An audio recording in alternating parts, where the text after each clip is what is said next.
السلام علیکم ورحمۃ اللہ وبرکاتہ۔ الحمد للہ نحمده ونستعینه ونستغفره ونعوذ باللہ من شرور انفسنا ومن سیئات اعمالنا من يهده اللہ فلا مضل له ومن يضلل فلا هادی له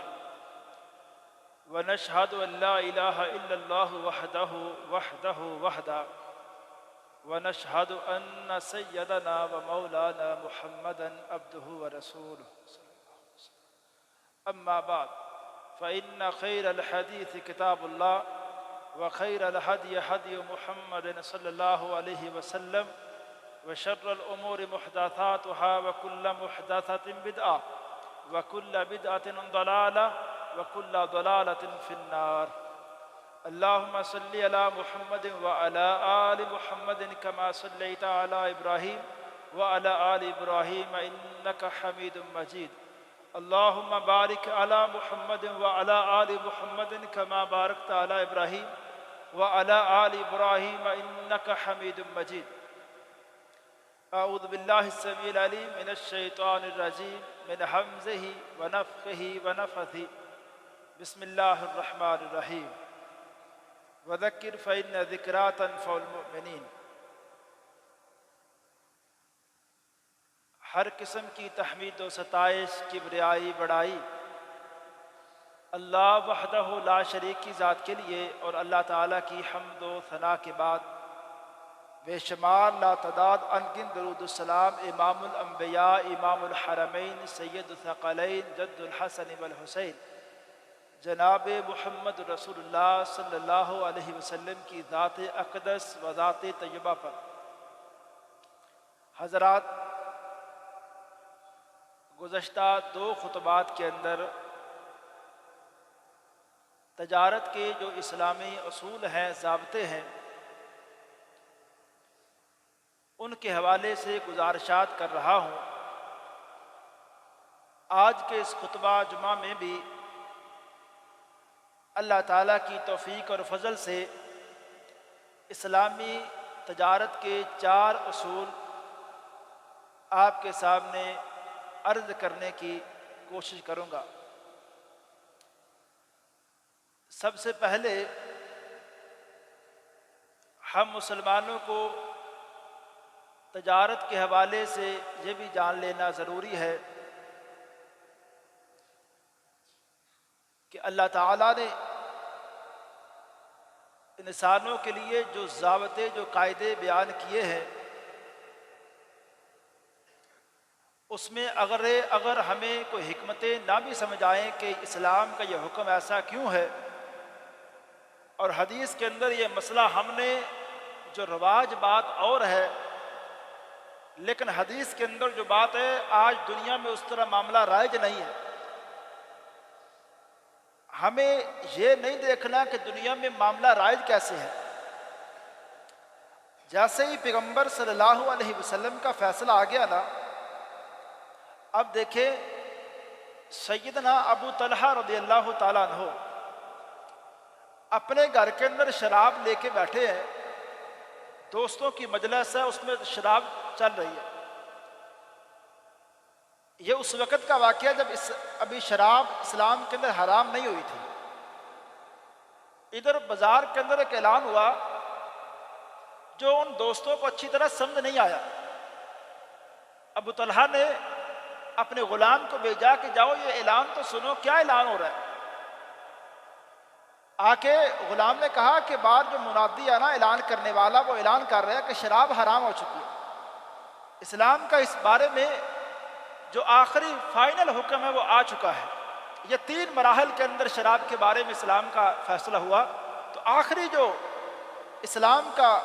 واضح حکم یہ آیا کہ شراب اب کسی بھی صورت میں حلال نہیں، حرام ہے۔ اب دیکھیں ان کے ہاں سالہ سال سے ان کے کلچر میں شراب چل رہی تھی، وہ شراب پیتے آ رہے تھے، لیکن انہوں نے کہا کہ ہمیں اس بات کو دیکھنا ہی نہیں ہے کہ ہمارے معاشرے میں کلچر کیا ہے، ہمارے بڑوں کا طریقہ کار کیا ہے، ہمارے معاشرے میں رائج کیا ہے؟ انہوں نے کہا جب ہمارے سامنے اللہ کا حکم آ گیا ہے، پیغمبر علیہ الصلوۃ والسلام کی واضح ہدایات آ چکی ہیں، اب اس کے بعد ہماری عقلوں کا یہاں بالکل اختتام ہے، ہماری سمجھیں یہاں رک جائیں گی، ہمارے مشورے ہماری مہارتیں یہاں کچھ کام نہیں آئیں گی، اسلام کا واضح حکم آ چکا ہے، اور اس کے بعد اتنی بھی گنجائش نہیں ہے کہ آج چلو پی لیں، آج اس مجلس میں جو تیار ہو چکی ہے اس کو پی لیں، بعد میں حرام نہیں، کہا اب حرام ہو چکی ہے تو بس حرام ہو چکی ہے۔ اور اس طرح میں یہ بات میرے بھائی کہنا چاہتا ہوں کہ ہمیں اس معاشرے میں رہتے ہوئے یہاں کی مارکیٹ میں جو تجارت ہوتی ہے اس میں ہم نے سالہ سال سے جو معاملات کیے ہیں اور جس طریقے سے ہم نے تجارت کی ہے اور جس طریقہ تجارت کو ہم نے سالہ سال سے سن رکھا ہے، اور اس کے مخالف کیونکہ ہمارا جو اسلام کے حوالے سے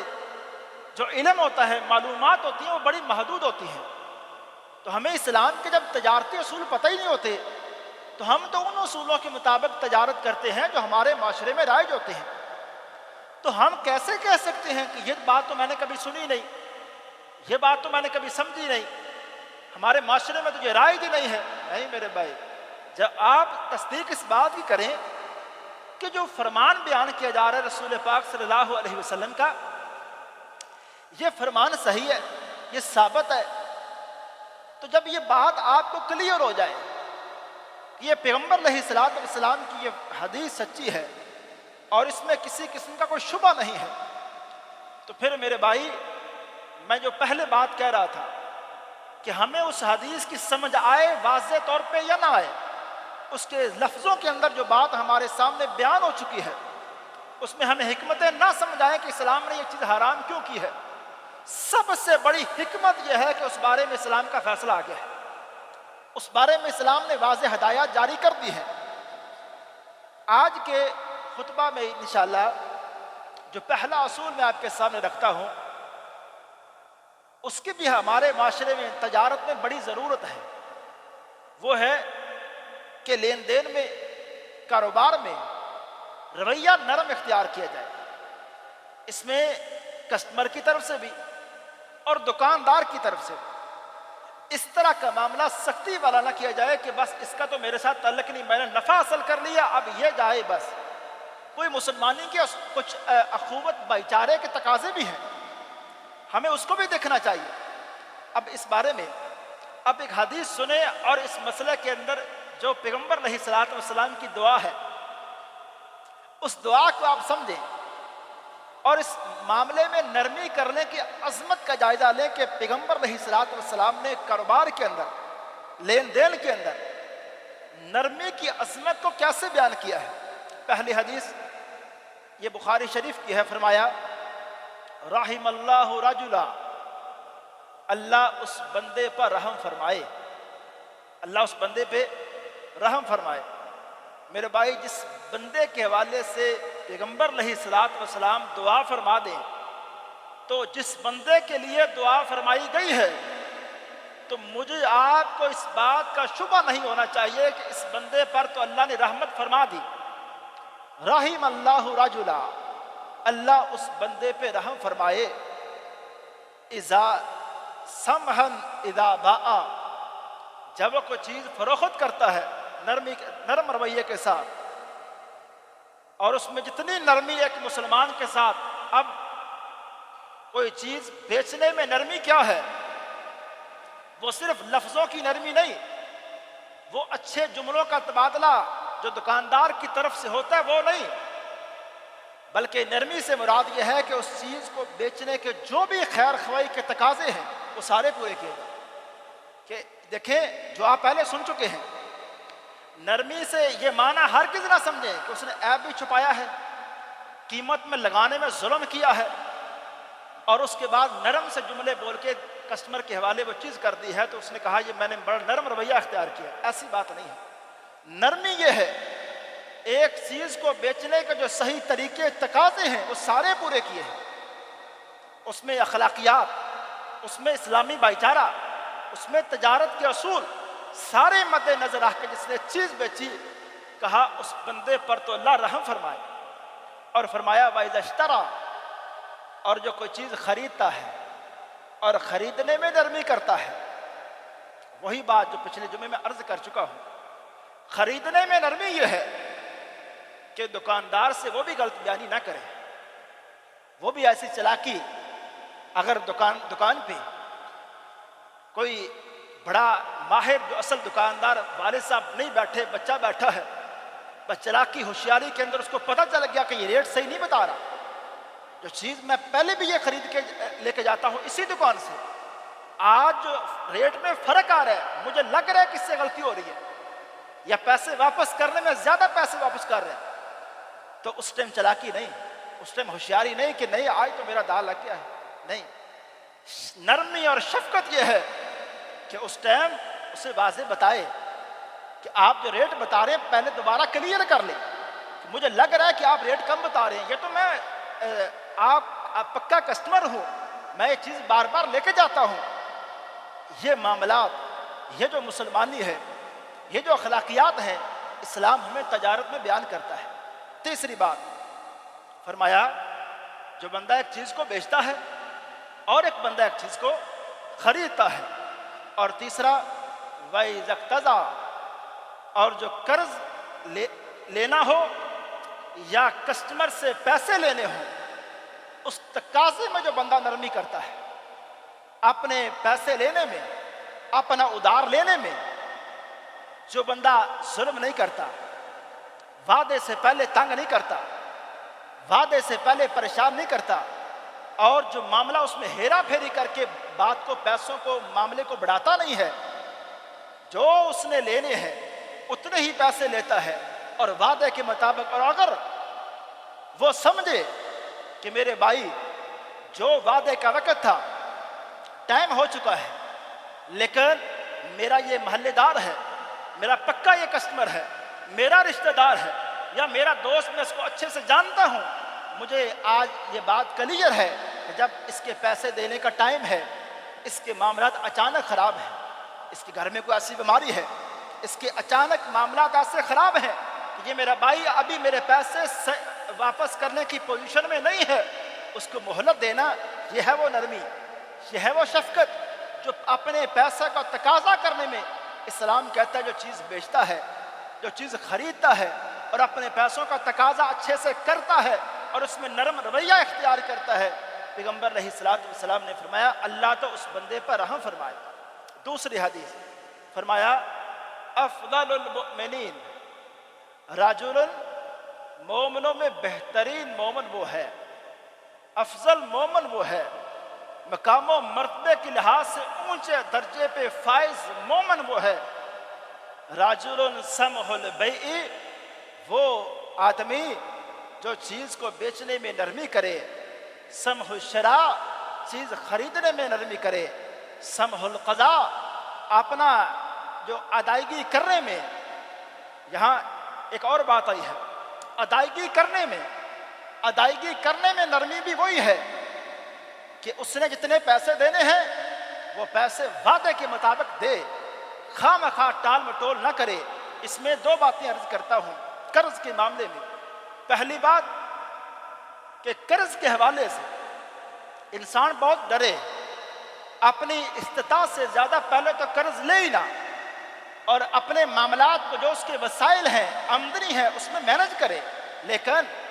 اگر قرض لیا ہے، یہ معاملات کیے ہیں، تو اللہ تعالیٰ سے دعا کرے اور اچھی نیت رکھے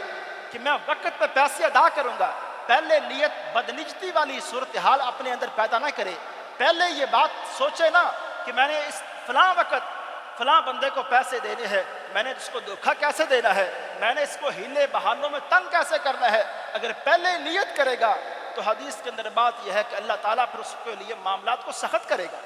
لیکن اگر کوئی بندہ نیت کر لے گا کہ میں محنت زیادہ کروں گا، میں جو اپنی بچت کر کے میرے اوپر جو قرض ہے میں کوشش کروں گا ٹائم کے اوپر میں ادا کروں، اگر کاروباری ہے میرے بھائی، کاروبار میں اللہ تعالیٰ اس سے برکت دے گا کہ پیغمبر علیہ الصلوۃ والسلام نے فرمایا اللہ تعالیٰ پھر اس کے لیے مددگار بن جائے گا، جو ٹائم اس نے دیا ہے اس ٹائم قرض قرض ادا کرنے کے حوالے سے اللہ تعالیٰ اس بندے کے لیے معاملات میں آسانی پیدا کر دے گا۔ تو اس میں دوسری بات یہ ہے کہ قرض لینے کے حوالے سے پہلے تو اگر کوئی مجبور شخص ہے اس کو مہلت دینا، اور مہلت دینے کے حوالے سے اللہ کے رسول علیہ السلام نے بڑی عظمت بیان کی ہے۔ مسند احمد کی حدیث آپ توجہ سے آپ سماعت فرمائیں کہ کسی مجبور بندے کو میں دوبارہ یہ بات واضح کر رہا ہوں، ہیلے بہانے کرنے والے کے لیے اسلام کا حکم بڑا سخت ہے۔ ہیلے بہانے کرنے والا، ٹال مٹول کرنے والا، اس کے لیے اسلام کا حکم اتنا سخت ہے کہ آپ نے فرمایا اگر کوئی بندہ جس سے قرض لینا ہے اس کا گریبان بھی پکڑ لیتا ہے، اس کا حق ہے کہ اس نے تنگ کیا ہے، اور اس نے اگر کوئی سخت جملے کہہ دیے ہیں، اسلام کہتا ہے اس کا حق ہے کہ وہ جان بوجھ کے ایک بندہ اس کو اتنا پریشان کر رہا ہے، لیکن اگر ایک مجبور شخص کو مہلت دیتا ہے،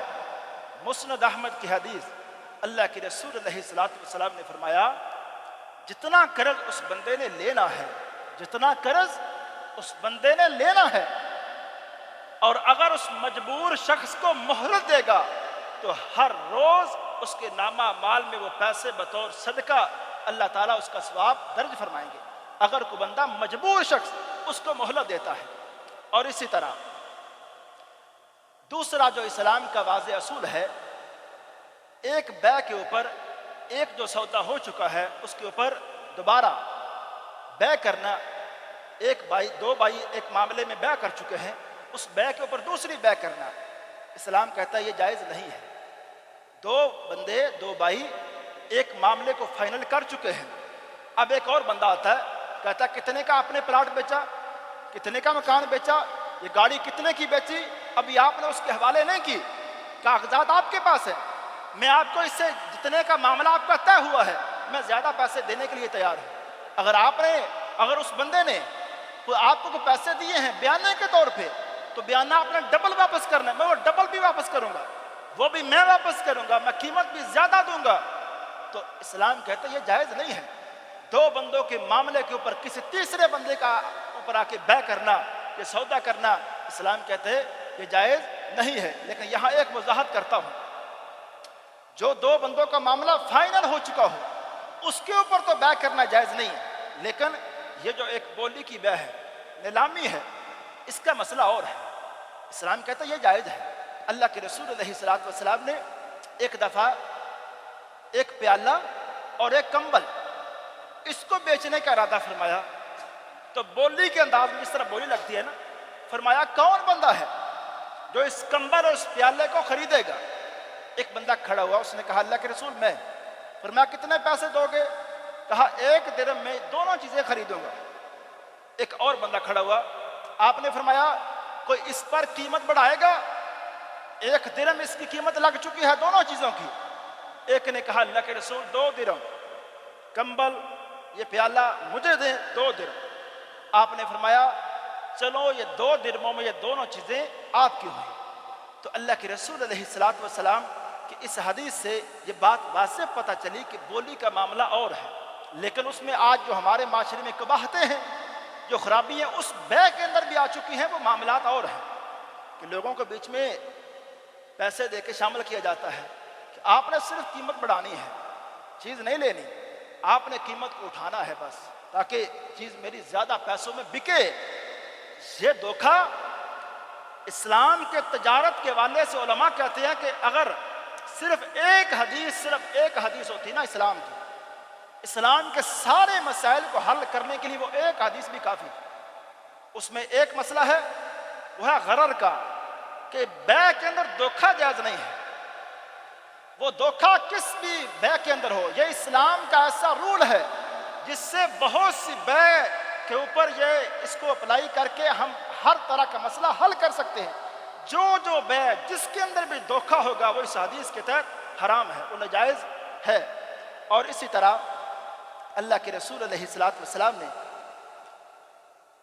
ایک اصول تجارت کا یہ بیان فرمایا،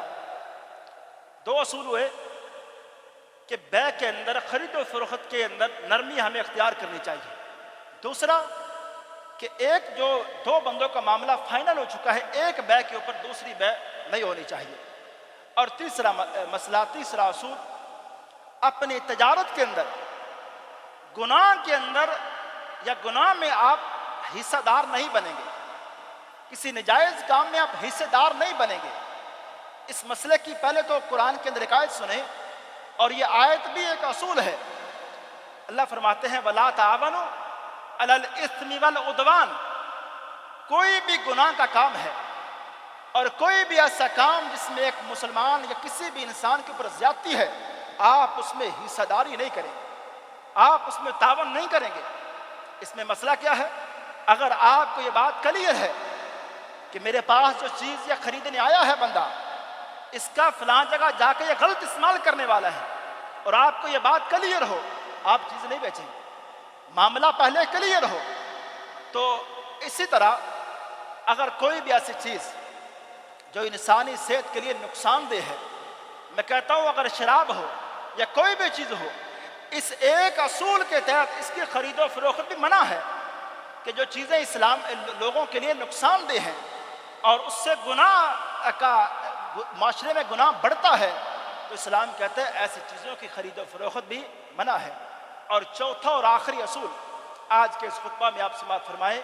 اور یہ ہمارے معاشرے میں اس حوالے سے بڑی ضرورت ہے اس بات کو بھی سمجھنے کی، وہ ہے اپنے معاملے میں قسمیں اٹھانا، دکاندار کی طرف سے یا کسٹمر کی طرف سے قسمیں اٹھا کے معاملے کو کرنا۔ پہلے حدیث سنیں، اللہ کے رسول علیہ الصلوۃ والسلام نے فرمایا الحلف منفقۃ للسلع، فرمایا جو قسم ہوتی ہے نا، وہ ایک سودے کو، ایک چیز کو بیچ تو دیتی ہے، اس سے ایک چیز بک جاتی ہے، لیکن ممحقۃ للبرکہ، لیکن اس سے برکت ختم ہو جاتی ہے۔ قسمیں معاملے میں برکت کو ختم کر دیتی ہیں۔ کیسی عجیب بات ہے، اور کیسی مطلب وہ ایک لفظ بولتے ہیں، کیسی اندھیر نگری ہے کہ ایک دکاندار کہتا ہے یہ چیز 50,000 کی اگر میں دے رہا ہوں تو 50,000 میں تو خدا کی قسم مجھے آئی ہے، یہ تو میں نے خریدی ہے، اپنی جو جس پرچیز والی قیمت اسی پہ آپ کو دے رہا ہوں، اس میں کوئی نفع نہیں لے رہا ہوں۔ حالانکہ ایک کسٹمر اتنا تو عقل والا وہ بھی ہوتا ہے کہ اس کی دکان ہے، یہ کوئی خیراتی ادارہ نہیں ہے کہ لوگوں کو بس جس قیمت پہ چیزیں لیتا ہے اس میں فروخت کرتا ہے۔ دکاندار ہو اور چیز پر نفع نہ لے، یہ کیسے ہو سکتا ہے؟ لیکن اس پہ قسمیں اٹھا کے، اور اس میں مسئلہ سمجھ لیں، مسئلہ یہ ہے کہ سچی قسم اٹھانا بھی سودا بازی کے اندر جائز نہیں ہے، سچی قسم اٹھانا بھی، اور یہ بھی مکروہ کام ہے، اور جھوٹی قسم کا تو گناہ ہے۔ اور اللہ کے رسول علیہ الصلوۃ والسلام کی دوسری حدیث سنیں، آپ نے فرمایا ایاکم وکثرۃ الحلف، فرمایا بہت زیادہ قسمیں اٹھانے سے بچو۔ یہ بہت زیادہ قسمیں اٹھانا خاص طور پہ فرمایا تجارت کے اندر یہ جائز نہیں ہے۔ فرمایا الحلف فی البیع فإنہ ینفق ثم یمحق، فرمایا بہت زیادہ قسمیں تجارت کے اندر اٹھانے سے ایک چیز بک جاتی ہے، لیکن فرمایا اس سے برکت کا معاملہ وہ ختم ہو جاتا ہے۔ اب دیکھیے میرے بھائی، آج کوئی بندہ جب یہ معاملات حدیث کے سنتا ہے، اس کے ذہن میں سوال پیدا ہوتا ہے، کہتا ہے یہ آج کے خطبے میں یا پچھلے خطبے میں یا اس سے پچھلے خطبے میں ہم نے اگر یہ بات سنی ہے کہ جھوٹ سے کاروبار نہیں ہوتا، کہ کاروبار کے اندر جھوٹ بھی نہ بولو، قسمیں بھی نہ اٹھاؤ، دھوکہ بھی نہ دو، ایک چیز کے عیب بھی نہ چھپاؤ، تو اس طرح تو پھر ہم اپنی مارکیٹ میں، اپنے بازاروں میں کام کر سکتے ہی نہیں۔ جھوٹ کے بغیر لوگ مانتے نہیں، ایک چیز کا غلط ریٹ نہ بتائیں، اس کی جھوٹی تعریفیں نہ کریں۔ ایک جو کسٹمر مطمئن نہیں ہوتا، تو ہمیں کسٹمر کو مطمئن کرنے کے لیے غلط بیانی بھی کرنی پڑتی ہے، ایک چیز کی جھوٹی تعریفیں بھی کرنی پڑتی ہے۔ اور ایک کسٹمر اگر وہ اس کو پتہ بھی ہے تو دو چیزیں میرے پاس ہیں، دو برانڈ ہیں، دو چیزیں میرے پاس ہیں، لیکن ایک پتہ ہے کہ ایک چیز میں کمیشن زیادہ ہے، اس میں نفع زیادہ ہے، دوسری چیز حالانکہ اچھی ہے، دکاندار سب سے پہلے اگر وہ چیز دکھائے اور اس کی جھوٹی تعریفیں کرے کہ جو اس میں کمیشن زیادہ ہے، نفع زیادہ ہے، تو اس لیے یہ جھوٹ، یہ دھوکہ میں عرض یہ کرنا چاہتا ہوں، یہ صرف آج کیونکہ ہمارے معاشرے میں جھوٹ عام ہو چکا ہے، غیبت عام ہو چکی ہے،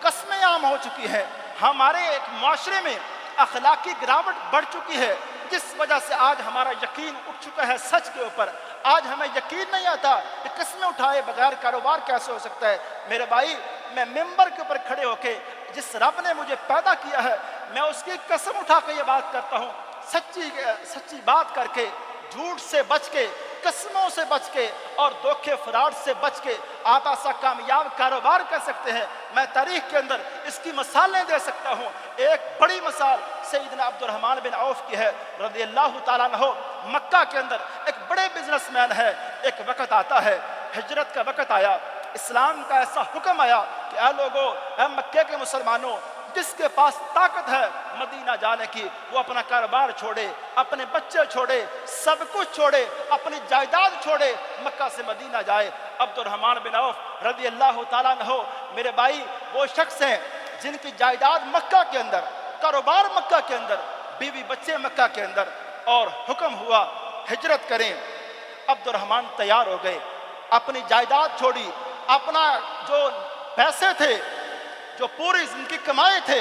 اپنے بھائیوں کے حوالے کیے۔ بھائیوں نے کہا، یاد رکھو، ان پیسوں کا، ان جائیداد کا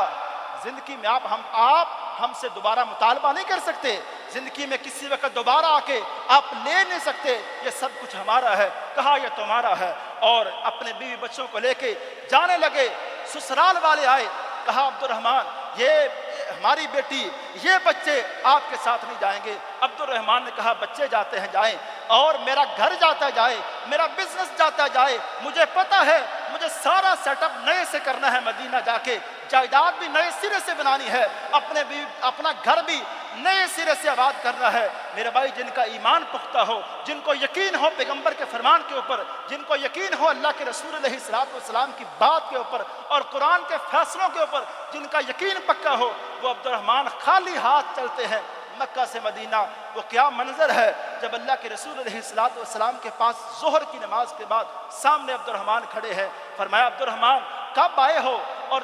طبیعت کیسی ہے؟ کہا، اللہ کے رسول ابھی آیا ہوں، ہونٹ پھٹ چکے ہیں، ہونٹوں کے اندر خون ہے، پاؤں پھٹ چکے ہیں، پاؤں کے اندر خون ہے، اور ایک سادہ سا لباس جو ایک سوٹ جو ان کے پاس تھا وہ پہن کے مدینہ آتے ہیں۔ آپ فرماتے ہیں، حوصلہ دیتے ہیں، فرمایا، عبد الرحمن، اسلام کے لیے،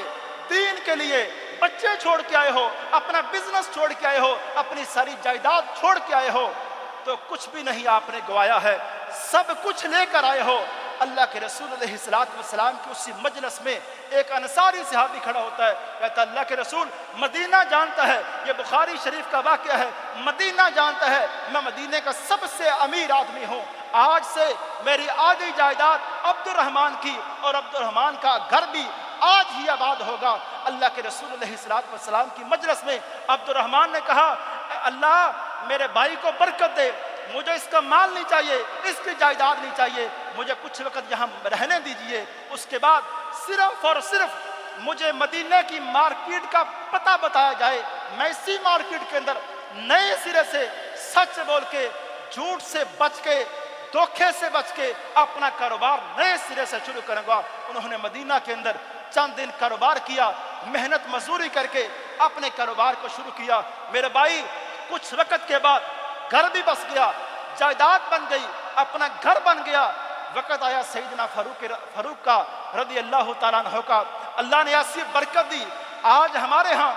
مشہور یہ ہے، جب عثمان بن عفان بڑے مالدار تھے، میرے بھائی عبد الرحمن ان سے کہیں بڑھ کے مالدار تھے، اور اتنے بڑے مالدار کہ حضرت عمر اپنے دور خلافت میں سرکاری سطح پر اگر قرض لینے کی باری آتی عبد الرحمن سے لیتے تھے، اور ایک بات کرتے تھے، وہ بات بڑی سمجھنے والی ہے، قرض کے معاملے میں اور لین دین کے معاملے میں جو عمر نے کہی، عمر نے کہا، عبد الرحمن جب بھی مجھے قرض لینا ہوگا آپ سے لوں گا۔ عبد الرحمن نے کہا، امیر اور لوگ ہیں کہ سرکاری خزانوں سے بھی آپ ذاتی قرض بھی لینا، سرکاری خزانے سے لے لیا کریں۔ کہا، عبد الرحمن آپ میرے مکے کے دوست ہیں، مکے سے آپ کو جانتا ہوں، اور لین دین میں آپ کتنے کلیئر ہو، صاف بندے ہو، میں یہ بھی جانتا ہوں اور میں جانتا ہوں عبد الرحمن، لین دین کرنے میں آپ کسی بندے سے کوئی رعایت نہیں کرتے. مجھے پتہ ہے کہ اگر میں قرض لے کے مر بھی گیا تو اتنا صاف بندہ ہے کہ لین دین میں اتنا پکا اور سخت بندہ ہے کہ تو میرے بچوں سے بھی قرض لے گا، تو میرے بچوں سے معاملات میرے کلیئر کروائے گا. اور اس بارے میں ایک بات میں کہنا چاہتا ہوں، عربی کے اندر بڑے لوگوں کا تابعین کے ہاں، صحابہ کے ہاں ایک بات معروف تھی، کہتے تھے تعاشروا کالاخوان وتعاملوا کالاجانب. یہاں ہمارے یہاں غلطی کیا ہوتی ہے کہ جب معاملہ کرتے ہیں نہ تو اس کو لکھتے ہیں نہ اس کے حوالے سے کہتے ہیں جو بس چیز لے جاؤ، یہ قرض لے جاؤ، بس معاملہ بعد میں کر لیں گے. اس کے بعد لڑائی جھگڑے، اس کے بعد پھر وہی دوستی ختم. تو کہا رہو بھائیوں کی طرح، تعاشروا کالاخوان وتعاملوا کالاجانب، رہو بھائیوں کی طرح، لیکن معاملہ کرتے وقت اگر سگے بھائی بھی ہو اجنبی بن جاؤ. معاملہ بالکل صاف اور کلیئر کرو. یہ شریعت کے مسائل ہیں، احکام ہیں، جس پہ عمل کر کے ہم اپنی تجارت کو بہت اچھا کر سکتے ہیں. انشاءاللہ تجارت کے حوالے سے مزید باتیں انشاءاللہ میں 2-3 خطبات کے اندر مزید کروں گا. وما علیہ الا البلاغ.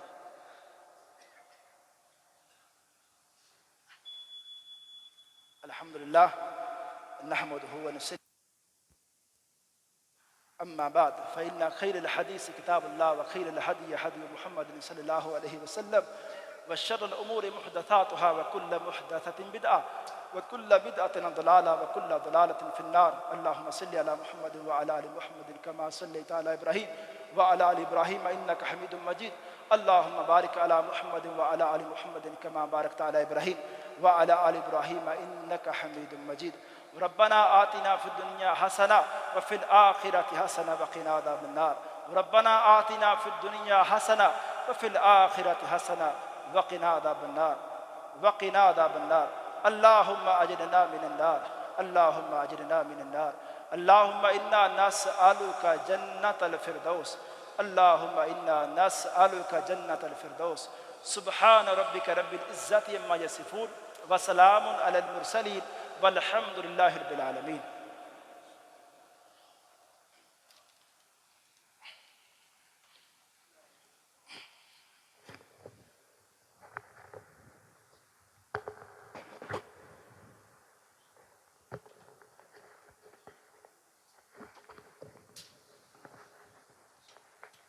الله أكبر الله أكبر. أشهد أن لا إله إلا الله. أشهد أن محمد رسول الله. هيا للصلاة هيا للفلاح. قد قامت الصلاة قد قامت الصلاة. الله أكبر الله أكبر. لا إله إلا الله.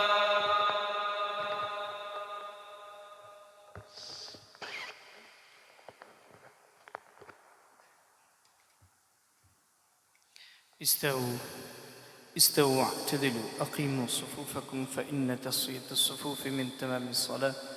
مل جائیں، برابر ہو جائیں، پاؤں سے پاؤں کندھے سے کندھا اچھی طرح ملا دیں، موبائل فون بند کر لیں. اللہ اکبر.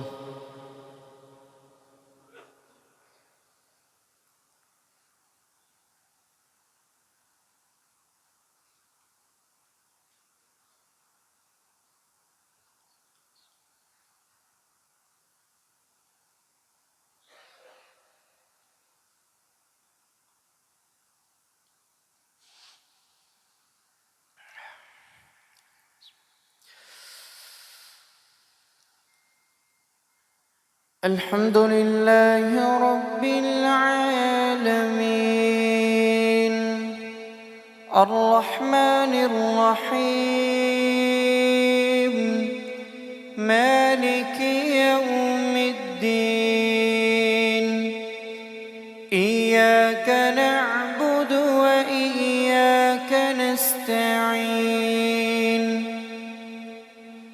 اهدنا الصراط المستقيم صراط الذين أنعمت عليهم غير المغضوب عليهم ولا الضالين.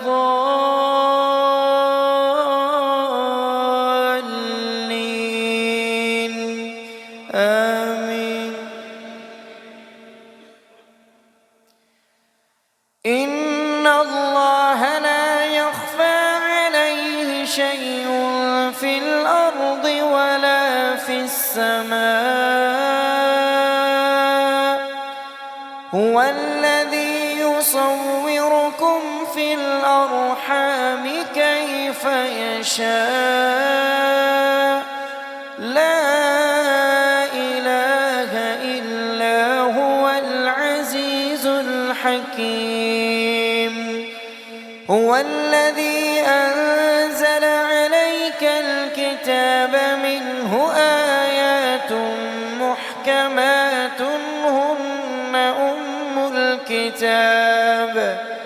هن أم الكتاب وأخر متشابهات فأما الذين في قلوبهم زيغ فيتبعون ما تشابه منه ابتغاء الفتنة وابتغاء تأويله وما يعلم تأويله إلا الله والراسخون في العلم يقولون آمنا به كل من عند ربنا وما يذكر إلا أولو الألباب ربنا لا تزغ قلوبنا بعد إذ هديتنا وهب لنا من لدنك رحمة إنك أنت الوهاب ربنا إنك جامع الناس ليوم لا ريب فيه إن الله لا يخلف الميعاد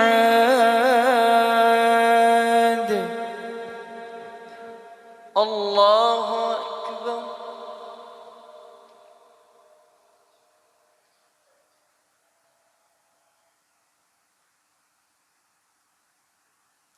سمع الله لمن حمده الله أكبر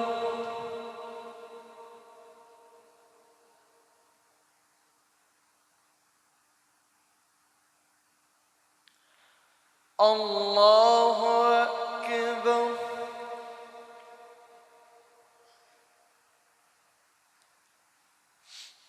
الله أكبر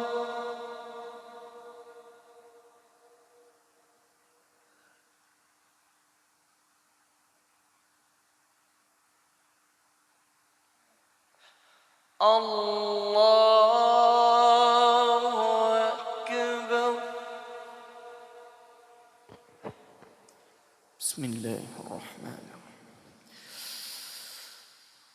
الحمد لله رب العالمين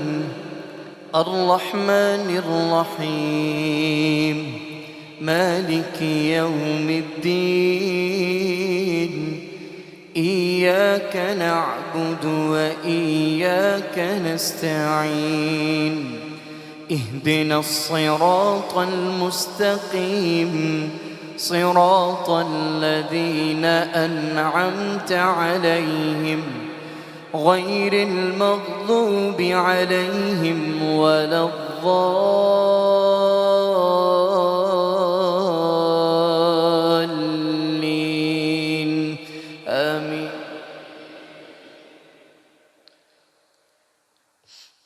قال معاذ الله أن نأخذ إلا من وجدنا متاعنا عنده إنا إذا لظالمون فلما استيئسوا منه خلصوا نجيا قال كبيرهم ألم تعلموا أن أباكم قد أخذ عليكم موثقا من الله ومن قبل ما فرطتم في يوسف فلن أبرح الأرض حتى يأذن لي أبي أو يحكم الله لي وهو خير الحاكمين ارجعوا إلى أبيكم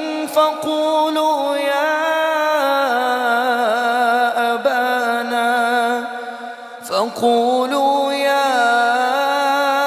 أبانا إن ابنك سرق وما شهدنا إلا بما علمنا وما كنا للغيب حافظين واسأل القرية التي كنا فيها والعير التي أقبلنا فيها وإنا لصادقون قال بل سولت لكم أنفسكم أمرا فصبر جميل عسى الله أن يأتيني بهم جميعا إنه هو العليم الحكيم وتولى عنهم وقال يا أسفا على يوسف وابيضت عيناه من الحزن فهو كظيم الله أكبر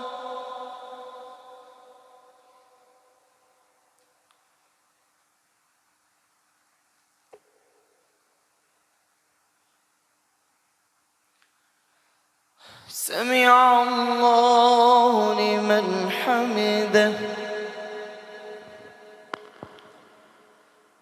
الله أكبر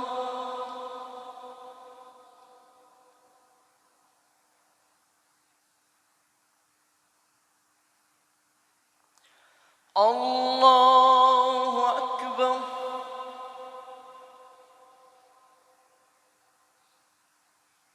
الله أكبر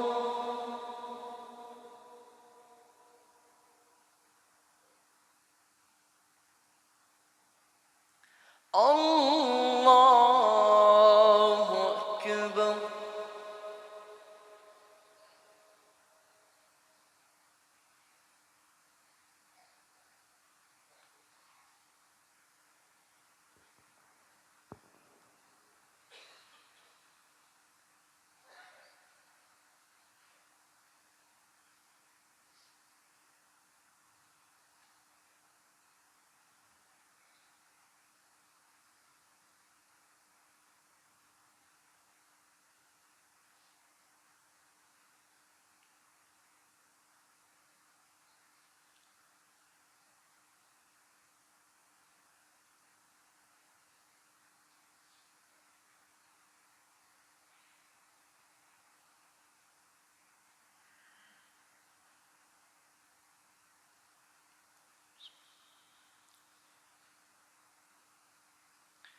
السلام عليكم ورحمة الله. السلام